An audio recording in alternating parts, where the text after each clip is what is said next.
Jennifer Lawrence was recently talking about her full frontal nudity in her new film, No Hard Feelings. It was very clear that she was proud of the fact that she had kind of broken free from the archaic darkness of morality. We do have a tendency to look at sexual things, nudity, sex acts in film, porn, as primarily a moral issue. It took nothing to do that. There was no effort to that. I mean, she just had to take off her clothes. But the trouble is, she didn't think it was a big deal, but it actually is a big deal because it isn't just a moral issue. All I could think of as I read that article was an email I received from a young man, a painful one. He simply said, I've read your book and I really understand now what happened to me back when I was a young teen. I was alone in my bedroom watching the movie Chicago, and the sensuality of that film took me over.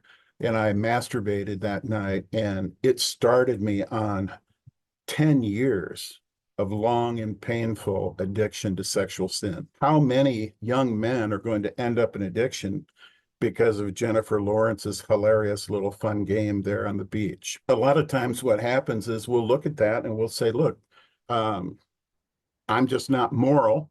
And so I don't have to worry about that. When we talk about sexual sin, when we talk about sex acts and nudity and porn, it doesn't start and stop with morality. Do you know what's really archaic?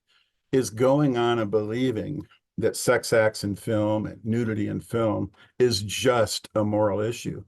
That is completely archaic. We know so much more about the impact of visual sexuality and the human eye and the human brain. Until we get rid of that mindset, that archaic mindset that this is just a moral issue, we're going to be in trouble, and we're going to have out of control addiction in both men and women all across our culture.